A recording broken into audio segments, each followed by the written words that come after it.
नमस्कार दोस्तों। प्रश्न आया है कि प्रेम और आकर्षण में क्या अंतर है। क्या प्रेम विवाह में प्रेम है या आकर्षण है। तो चलिए आज इसी पे बात करते हैं। प्रेम और आकर्षण ठीक उसी तरह है जैसे समुद्र और नदी। जैसे समुद्र के अंदर नदी तो समा सकता है, लेकिन नदी के अंदर समुद्र नहीं समा सकता है। जैसे सूर्य के अंदर बल्ब समा सकता है, लेकिन बल्ब के अंदर सूर्य नहीं समा सकता है। जैसे सेंटेंस के भीतर अल्फाबेट समा सकता है, लेकिन अल्फाबेट के भीतर सेंटेंस नहीं समा सकता है, ठीक उसी तरह प्रेम के अंदर आकर्षण समा सकता है, लेकिन आकर्षण के अंदर प्रेम नहीं समा सकता है। प्रेम असीम है, आकर्षण सीमा है। प्रेम अनकंडीशनल है और आकर्षण कंडीशनल है। यूं समझ लीजिए कि प्रेम मंजिल है, आकर्षण जरिया है। प्रेम लक्ष्य है और आकर्षण रास्ता है। आकर्षण में दौड़ है और प्रेम ठहराव है, शांति है, आनंद है, पूर्णता है, परमात्मा की अभिव्यक्ति है। आकर्षण अहंकार तक ही सीमित रहता है और प्रेम आत्मा की परम अवस्था है, परमात्मा की अभिव्यक्ति है। आकर्षण शरीर के तल तक ही सिमट कर रह जाता है और प्रेम आत्मा की गहराई तक पहुंचता है। वो आत्मा की गहराई से निकलता है, वो आत्मबोध से निकलता है। ये पूरा जो जगत है वो आकर्षण से बंधा हुआ है, आकर्षण पे चलता है। अगर ये आकर्षण नहीं हो तो यहाँ तक कि हमारा जो शरीर है वो भी आकर्षण से ही जन्म लेता है। पुरुष को स्त्री के प्रति आकर्षण और स्त्री को पुरुष के प्रति आकर्षण, ये प्रकृति में ऐसा बनाया हुआ है। आकर्षण नर्सरी क्लास में जो हम जैसे एडमिशन लेते हैं तो शुरुआत नर्सरी से होता है और उसका अंत कहाँ होता है? पीएचडी। ठीक उसी तरह आकर्षण नर्सरी कक्षा के लेवल का है और प्रेम पीएचडी लेवल का है। वो उस ऊंचाई पे है प्रेम। वो आत्मा की परम अवस्था है, चेतना की उच्चतम अवस्था है, आत्मज्ञान की अवस्था है। आकर्षण कंडीशन पे बेस्ड है। किसी के प्रति अगर हम आकर्षित होते हैं तो उसका कारण होता है। कोई हमें अच्छा लगता है तो उसका कोई कारण होता है, लेकिन प्रेम का कोई कारण नहीं होता। प्रेम अकारण होता है और प्रेम बंधन नहीं है, प्रेम मुक्ति है। प्रेम गुलामी नहीं है, आकर्षण गुलामी है। जब हम किसी के प्रति आकर्षित होते हैं तो वहां हम उसके गुलाम हो जाते हैं और उसी को कहा जाता है फॉल इन लव। असल में वो लव नहीं, वो आकर्षण है। फॉल इन लस्ट, क्योंकि प्रेम में फॉल नहीं होता है, प्रेम में राइज होता है। Rise in love. असल में प्रेम आकर्षण से बहुत ऊंचा है। जिस आकर्षण की हम बात कर रहे हैं वो प्रेम का छोटा सा पहलू है, पार्ट है। और जो विवाह होता है वो प्रेम पे टिका नहीं होता, वो आकर्षण पे टिका होता है, क्योंकि प्रेम परमात्मा की अभिव्यक्ति है। जब आत्मा अपने परम अवस्था पे पहुंच जाता है, आत्मबोध जब हो जाता है, तभी प्रेम हो सकता है, तभी प्रेम निकल सकता है। और वहां कोई कंडीशन नहीं होता है कि मैं इससे प्रेम करता हूं या इससे नफरत करता हूं। जहां प्रेम होगा वहां सबके लिए प्रेम होगा। और जहां पे ऐसा है कि मैं इससे प्रेम करता हूं और इससे नफरत करता हूं, इसको लाइक करता हूं, इसको डिसलाइक करता हूं, वो आकर्षण है, वो अभी अज्ञानता है, अहंकार है। जहां पे आप द्वैत में जी रहे हो, अभी अद्वैत तक नहीं पहुंचे हो, अद्वैत की अवस्था को प्राप्त नहीं किए हो, उपलब्ध नहीं हुए हो, इसलिए आकर्षण है कि मैं उसे पसंद करता हूं और उसे नापसंद करता हूं। वो कंडीशन है, कंडीशनल है। जहां पे वो कंडीशन मैच नहीं हुआ, वहां पे आकर्षण समाप्त हो जाता है। लेकिन प्रेम में ऐसा नहीं है, क्योंकि प्रेम अनकंडीशनल है। वो किसी एक व्यक्ति के प्रति नहीं है, वो पूरा जगत के प्रति है, पूरे संसार के प्रति है, हर जीव जंतु के प्रति है।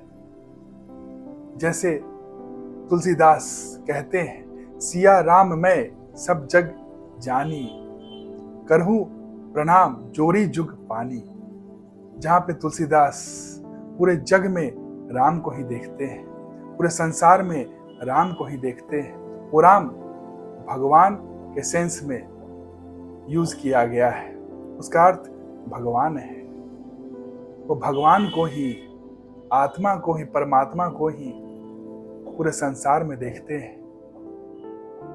हर जगह वो उसी को देखते हैं, हर रूप में। वही तो एक परम तत्व है जो हर रूप रंग गुण में अपने आप को व्यक्त कर रहा है। समुद्र की तरह, जैसे समुद्र, एक ही समुद्र भिन्न भिन्न रूपों में लहरों के माध्यम से अपने आप को व्यक्त कर रहा है, लेकिन वो मूल तत्व क्या है उसका? पानी है। ठीक उसी तरह ये पूरा संसार परमात्मा की ही अभिव्यक्ति है। वहां पे दो नहीं है, तो जहां दो है ही नहीं, वहां नफरत किससे होगा? वहां तो सिर्फ बचेगा तो प्रेम बचेगा। वहां राग द्वेष नहीं होगा, वहां आकर्षण नहीं होगा, वहां प्रेम होगा। प्रेम ऊंचाई है, चेतना की ऊंचाई है, और आकर्षण माया तक ही सीमित रहता है। जहां माया है, मतलब जहां पे बोध नहीं हुआ है, आत्मबोध नहीं हुआ है, वहीं तक सीमित रहता है आकर्षण। और जहां पे आत्मबोध हो जाता है, वहां पे प्रेम हो जाता है, जगत से प्रेम हो जाता है, अनकंडीशनल हो जाता है। वहां पे कोई शत्रु नहीं रहता है। जो प्रेम में उतर गया, जिसको प्रेम हो गया, जो प्रेम की अवस्था में पहुंच गया, उसके लिए, उसके नजर से कोई शत्रु रहता ही नहीं है, कोई शत्रु बचता ही नहीं है। वो तो निस्वार्थ हो गया, वो तो पूर्णता को प्राप्त कर लिया, वो तो पूर्ण हो गया। और पूर्णता में स्वार्थ भाव रह ही नहीं सकता है। वो तो निस्वार्थ भाव आ जाता है, फुल एक्सेप्टेंस आ जाता है। और जहां फुल एक्सेप्टेंस है, मतलब सेल्फिशनेस नहीं है, वहां पे मनुष्य दूसरों के भलाई के लिए ही कर्म करता है। जहां पे दूसरों को वो जगाता है। प्रेम ही एक अवस्था है जहां पे मनुष्य जाग गया है, जहां पे आंखें खुल गई है, जहां पे वो देख रहा है कि दूसरे कहां फंसे हुए हैं। दूसरों को भी मार्ग बताता है कि बंधन से मुक्त हो सके, वो आनंद को प्राप्त कर सके, परम शांति को प्राप्त कर सके।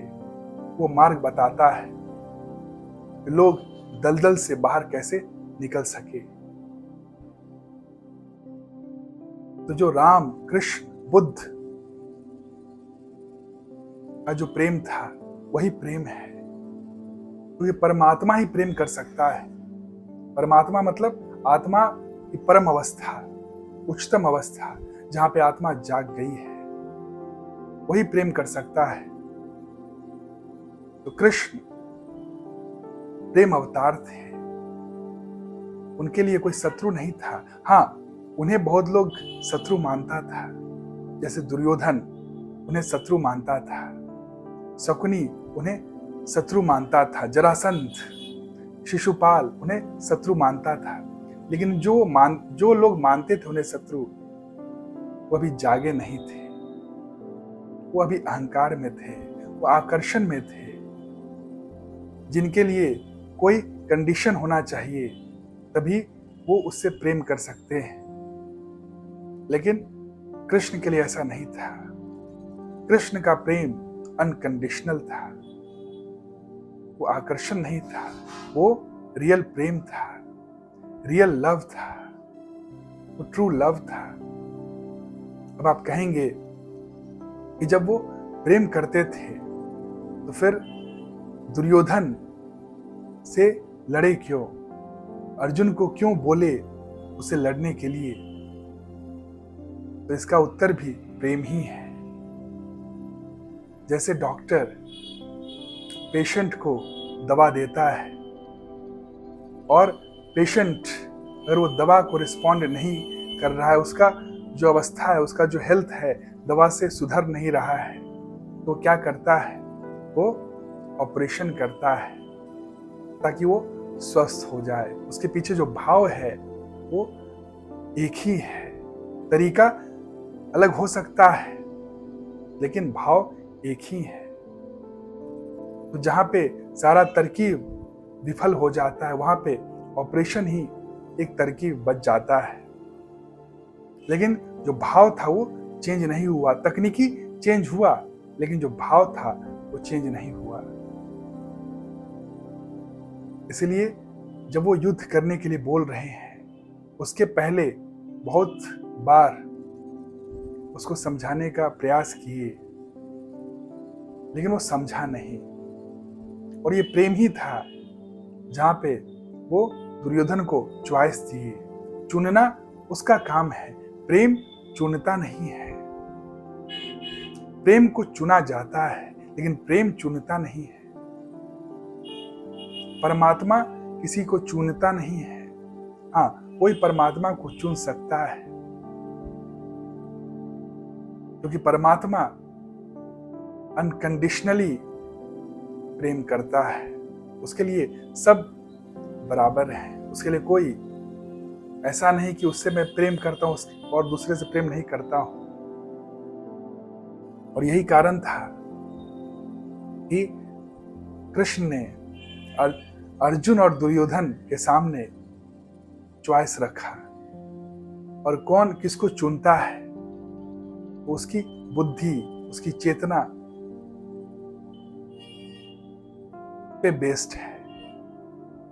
उसके बेसिस पे ही मनुष्य चुनाव करता है।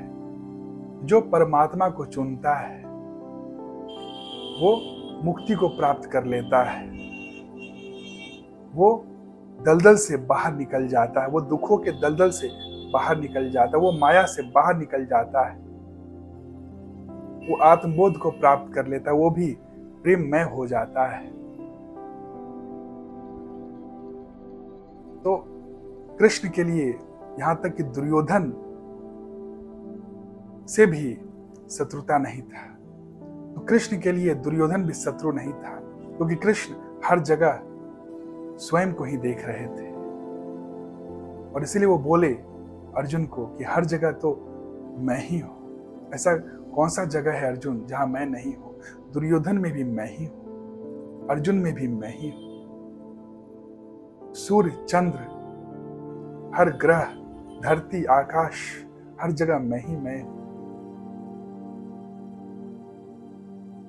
हर जीव में मैं ही विराजमान हूं। तो उस अवस्था में, उस अद्वैत की अवस्था में शत्रुता रह ही नहीं सकता है। वो तो कंप्लीट एक्सेप्टेंस ये अवस्था है, कंप्लीट निस्वार्थता की अवस्था है। जो मन के पार चला गया है वही प्रेम कर सकता है, जो जाग गया है वही प्रेम कर सकता है और दूसरों को भी जगा सकता है, मार्ग बता सकता है। तो असल में प्रेम को ही आंख है, आकर्षण में आंख नहीं होता है। आकर्षण अंधा होता है, प्रेम ही आंख वाला होता है। इसको समझने के लिए एक छोटा सा कहानी कहूंगा। दो मित्र थे, एक मित्र उसमें अंधा था और एक मित्र आंख वाला था। दोनों साथ साथ ही रहते थे। एक समय की बात है, ठंडी का मौसम था। दोनों मित्र सोए हुए थे। जो आंख वाला मित्र था वो कुछ पहले उठ जाता है और अपने कामों में व्यस्त हो जाता है, और दूसरा जो अंधा मित्र था वो कुछ देर बाद उठता है और अपने मित्र को पुकारता है।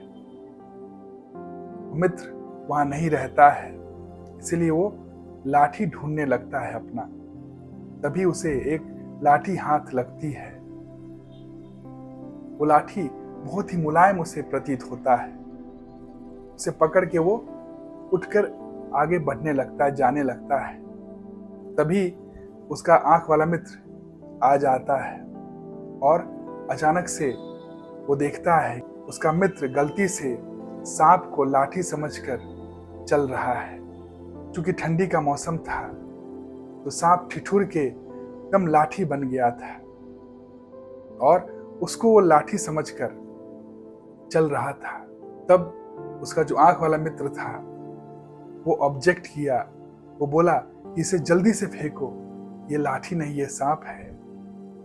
लेकिन जो अंधा मित्र था उसे लगा कि इतना अच्छा लाठी है, इतना मुलायम है, शायद मेरे मित्र को जलन हो रही है। ये उसे नहीं मिला, ये मुझे मिल गया और ये मुझे बोल रहा फेंकने के लिए, ताकि मैं इसे फेंकूंगा और वो चुरा लेगा, वो ले लेगा। इसीलिए वो हट करने लगा।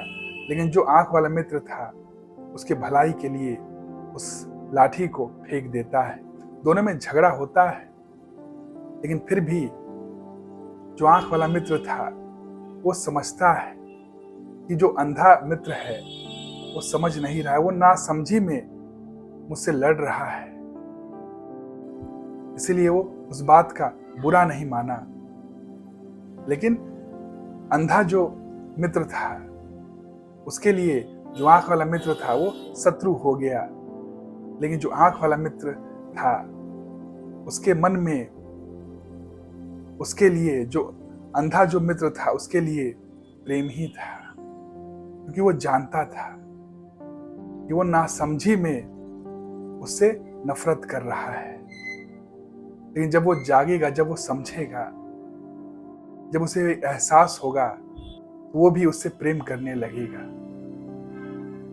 ठीक उसी तरह कृष्ण दुर्योधन से भी प्रेम ही करते थे। उनके लिए दुर्योधन के लिए भी प्रेम ही था।